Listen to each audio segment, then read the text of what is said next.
စီယိုကဝန်ထမ်းတွေရဲ့အလုပ်လုပ်ပုံကိုစစ်ဆေးဖို့ကုမ္ပဏီကိုရောက်လာခဲ့ပါတယ်။သူဟာအလုပ်ခွင်မှာအလုပ်ခိုးနားနေတဲ့အမျိုးသမီးဝန်ထမ်းတစ်ယောက်ကိုတွေ့သွားတာကြောင့်သူမရဲ့ဘေးမှာတမင်တကာဝင်ထိုင်လိုက်ပါတော့တယ်။မထင်မှတ်ဖဲနဲ့အဲ့ဒီကောင်မလေးကသူ့ကိုအလုပ်ဖော်တစ်လို့ထင်သွားပြီးအလုပ်ကိုအရန်အပင်ပန်းမခံဘူးပြောခဲ့ပါတယ်။သူမဟာအလုပ်ချိန်တွင် TV ကြည့်နည်းနဲ့တထေးလာတဲ့အချိန်မှာအလုပ်လုပ်နေတဲ့ screen စီကိုဘယ်လိုပြန်ပြောင်းရမလဲဆိုတာကိုတောင်သူ့ကိုတင်ပေးလိုက်ပါသေးတယ်။ဆက်ကသူမပြောတာတွေကိုကြားပြီးဒေါသထွက်သွားပေမဲ့သူ့ရဲ့အရှိန်အဝါကိုဖုံးကွယ်ထားဖို့အတွက်အောင်ရဲသည့်ခံခဲ့ပါတယ်။အဲ့ဒီနောက်သူကသူ့ရဲ့လက်ထောက်စီကိုစာပို့ပြီးနည်းပညာဖွဲ့ကိုကုမ္ပဏီရဲ့အင်တာနက်လိုင်းမြန်နှုန်းကိုကန့်သက်ခိုင်းလိုက်ပါတယ်။မကြာခင်မှာပဲကုမ္ပဏီရဲ့အင်တာနက်ကတော်တော်ကိုနှေးသွားပြီးအလုပ်ဖော်တွေအားလုံးကလိုင်းလေးနေတာကိုညှဉ်းညူကြပါတော့တယ်။ဒါပေမဲ့အဲ့ဒီကောင်မလေးကတော့ဘာမှကိုမညှဉ်းညူခဲ့ပါဘူး။ဗီဒီယိုတွေကြည့်လို့မရတော့ပေမဲ့ဖုန်းသုံးလို့ရသေးတယ်လို့သူမကရှေ့ကိုပြောပြခဲ့ပါတယ်။ပြီးတော့သူမဟာဖိုင်တွဲတစ်ခုထဲမှာဖုန်းကိုဝတ်ထားလိုက်ပြီးဒီလိုဆိုရင် CCTV ကင်မရာတွေကသူမကိုမိမှာမဟုတ်ဘူးလို့ပြောလိုက်ပါတယ်။ကောင်မလေးကဒီလောက်တောင်အတိအလင်းအလုပ်ခိုးနားနေတာကိုမြင်တော့ရှုပ်လဲနောက်ဆုံးမှစိတ်မရှိနိုင်တော့ပါဘူး။သူကချက်ချင်းပဲသူ့လက်ထောက်စီစာပို့ပြီးအဲ့ဒီကောင်မလေးကိုအလုပ်ထုတ်ခိုင်းလိုက်ပါတော့တယ်။ခဏနေတော့ကောင်မလေးဟာငွေစည်ရင်းဌာနကနေအလုပ်ထွက်ဖို့အတွက်လိုအပ်တာတွေလုပ်ဖို့အကြောင်းကြားစာလက်ခံရရှိခဲ့ပါတယ်။အဲ့ဒီအချိန်မှာတော့ကောင်မလေးဟာသူမသွားပြီလို့ချက်ချင်းတွေးလိုက်မိတာပေါ့။စီယိုကအဲ့ဒီကောင်မလေးတယောက်တည်းပဲ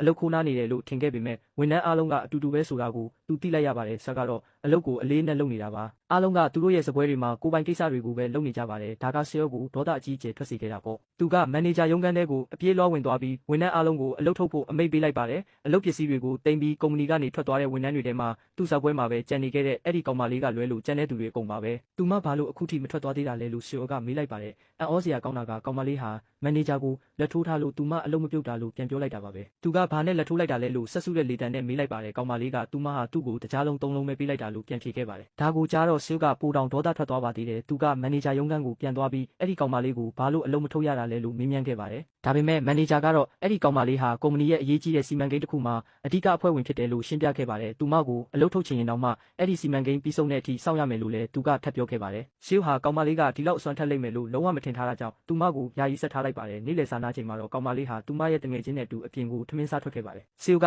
ဒီနေ့ကုမ္ပဏီကိုလာစစ်တယ်ဆိုတာကိုသူမတငယ်ချင်းကပြောပြပြီးအမှုကျင့်ကောင်းကောင်းထားဖို့တတိပေးခဲ့ပါတယ်။ကောင်မလေးကအဲ့ဒီသတင်းကိုတိတိကျကျမစင်စားရသေးခင်မှာပဲချောကသူမဘေးနားမှာထိုင်နေခဲ့တာလို့သူမတငယ်ချင်းကပြောလိုက်ပါတော့တယ်။စီယိုကိုအလုတ်ခိုးနားနဲ့တင်ပေးခဲ့မိတဲ့အတွက်သူမတော့သွားပြီလို့ချက်ချင်းတွေးလိုက်မိတာပေါ့။ဖြစ်ပျက်ခဲ့တာတွေကိုသိသွားပြီးနောက်မှာတော့သူမတငယ်ချင်းကစီယိုရဲ့အရှိန်အဝါကိုမသိသေးတယ်လို့ပဲဟန်ဆောင်ပြီးသူ့ရှိမှကောင်းကောင်းမွန်မွန်နေပြဖို့အကြံပေးခဲ့ပါတယ်။သူတို့အလုတ်ပြန်ဝင်လာတဲ့အချိန်မှာတော့စီယိုကသူ့ရဲ့ဖုန်းကိုထုတ်လိုက်ပါတယ်။ကောင်မလေးကအလုတ်ချိန်အတွင်းမှာဖုန်းမသုံးရဘူးလို့ပြောပြီးသူ့ကိုတားဖို့ချက်ချင်းပဲရှေ့ကိုတိုးလာပါတယ်။အဲ့ဒီနောက်သူမဟာကုမ္ပဏီနဲ့ဆရာကိုအကြီးအကျယ်ချီးကျူးလိုက်ပြီးအလုတ်ကိုကြိုးကြိုးစားစားလုပ်ဖို့သူ့ကိုအားပေးလိုက်ပါသေးတယ်။ဒါပေမဲ့နောက်တစ်စက္ကန့်မှာပဲသူမဟာသူမရဲ့ဖန်ခွက်ထဲကရေတွေကိုစီယိုရဲ့ဘောင်းဘီပေါ်ကိုမတော်တဆဖိတ်ဆင်မိသွားပါတယ်။အဲ့ဒီအချိန်မှာပဲမန်နေဂျာကကြံတဲ့ဝန်ထမ်းတွေကိုခေါ်ပြီးစီယိုကိုတွေ့ဖို့ရောက်လာခဲ့ပါတယ်။စီယိုကသူ့ရဲ့ခြေထောက်တွေကိုကုတ်အင်ဂျီနဲ့အမြန်ဖုံးလိုက်ပါတယ်။ဒါပေမဲ့ကောင်မလေးကမတော်တဆခြေချော်ပြီးသူ့ရဲ့ကုတ်အင်ဂျီကိုဆွဲဖယ်မိသွားပါတော့တယ်။ကြံတဲ့ဝန်ထမ်းတွေကဒါကိုမြင်သွားတဲ့အခါစီယိုတယောက်ဘောင်းဘီထဲမှာစီးထွက်ကြတယ်လို့ထင်သွားကြပါတယ်။ကောင်မလေးကတော့သူမဒုက္ခအကြီးအကျယ်ရောက်သွားပြီဆိုတာကိုချက်ချင်းသိလိုက်ပါတော့တယ်။